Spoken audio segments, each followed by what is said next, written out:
Sabe, quando a gente lê o Salmo 35, a primeira impressão pode ser de pura raiva, né? Um pedido de vingança. Mas e se eu disser que na verdade estamos diante de um documento legal?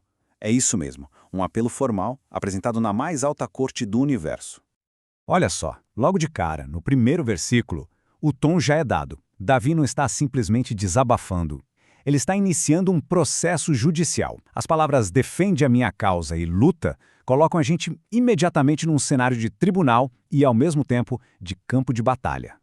E o que é realmente fascinante aqui é a palavra hebraica reb. Isso não é uma briga de rua, entende? É um termo técnico para um processo legal, um litígio formal. Davi não está pedindo uma briga qualquer, ele está exigindo um julgamento. Ele está oficialmente protocolando a sua causa diante do juiz supremo. Então, qual é o cenário aqui? Davi está sendo alvo de acusações falsas, provavelmente de alta traição, durante aquela perseguição toda do rei Saul. Os tribunais humanos da época, claro, estavam corrompidos, virados contra ele. Sem ter para onde correr aqui na Terra, ele faz o que é mais lógico. Apela para a Suprema Corte do Universo, levando o caso dele diretamente ao juiz divino.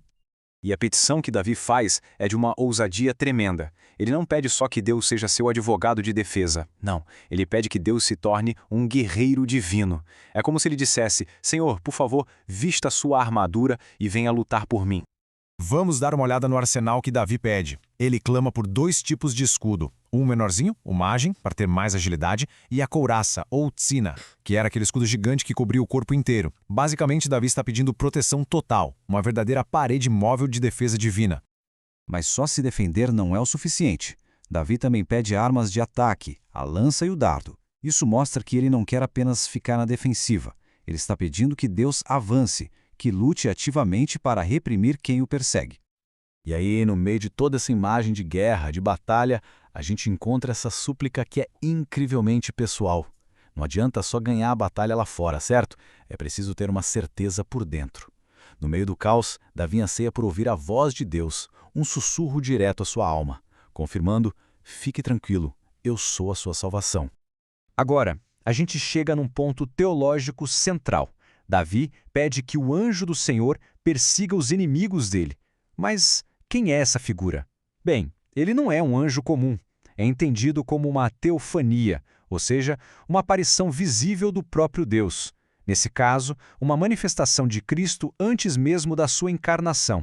Se no salmo anterior, o 34, ele estava defendendo, acampando ao redor para proteger, aqui, no 35, ele parte para o ataque. Ele se torna o agente ativo do juízo de Deus.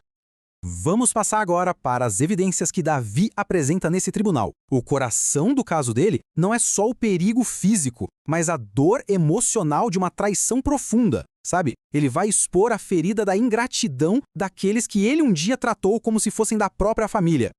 E esse slide aqui mostra o contraste de uma forma dolorosa. Davi apresenta a prova da sua retidão quando os inimigos dele sofriam, ele se vestia de luto, jejuava, sofria junto como se fossem irmãos. Mas, quando foi a vez de Davi tropeçar, a reação deles foi de pura alegria com a desgraça alheia. Eles se reuniram não para ajudar, mas para zombar e atacar sem parar.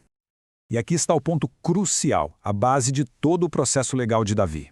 A frase sem motivo, que em hebraico é shinam, significa gratuitamente, sem fundamento. Ele repete isso para deixar bem clara a sua inocência. Se ele tivesse provocado o ataque, o caso dele não teria fundamento, entende? Mas o ódio contra ele era gratuito, e é por isso que ele tem o direito de apelar à justiça divina. Isso nos leva para a parte que, vamos ser sinceros, é a mais desafiadora do Salmo. Os versos imprecatórios, as chamadas maldições. Como é que a gente entende Davi pedindo a destruição dos seus inimigos? A chave é não esquecer o contexto do tribunal. Isso não é um ataque de raiva, é um pedido de sentença. E é fundamental a gente diferenciar vingança de justiça. Vingança é pessoal, diz: eu quero que sofram porque me feriram. A justiça é sobre restabelecer a ordem e a verdade. Ela diz: Senhor, impeça que o mal continue triunfando. Davi não está tomando a lei nas próprias mãos, ele está entregando o caso ao único juiz que é verdadeiramente justo. E repare na natureza da sentença que ele pede. Davi pede que o inimigo caia na própria armadilha que ele preparou. É uma forma de justiça poética, divina. A justiça de Deus muitas vezes é simplesmente permitir que as pessoas colham as consequências amargas das suas próprias escolhas ruins. Então qual é a aplicação para a gente hoje? Com certeza não é usar esses versículos para amaldiçoar quem não gostamos. O princípio ensinado é justamente o oposto.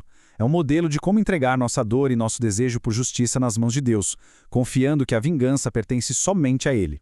Agora, vamos avançar um pouco e ver como esse caso cósmico encontra a sua resolução final. Porque o Salmo 35, de uma forma impressionante, aponta profeticamente para a pessoa e para a obra de Jesus Cristo, que é o cumprimento máximo de tudo que Davi sentiu e escreveu.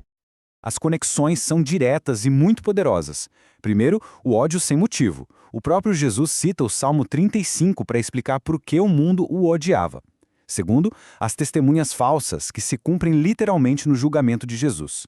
E terceiro, o anjo do Senhor que persegue os inimigos é uma prefiguração de Cristo como guerreiro vitorioso de Apocalipse, que vem para julgar e lutar com justiça. Mas o clímax de tudo isso é de arrepiar. Davi demonstrou uma ética incrível ao orar por seus inimigos quando eles estavam doentes. Mas Jesus levou essa ética à potência máxima. Enquanto os seus inimigos o executavam na cruz, ele orou não por justiça, mas por perdão. Pai, perdoa-lhes.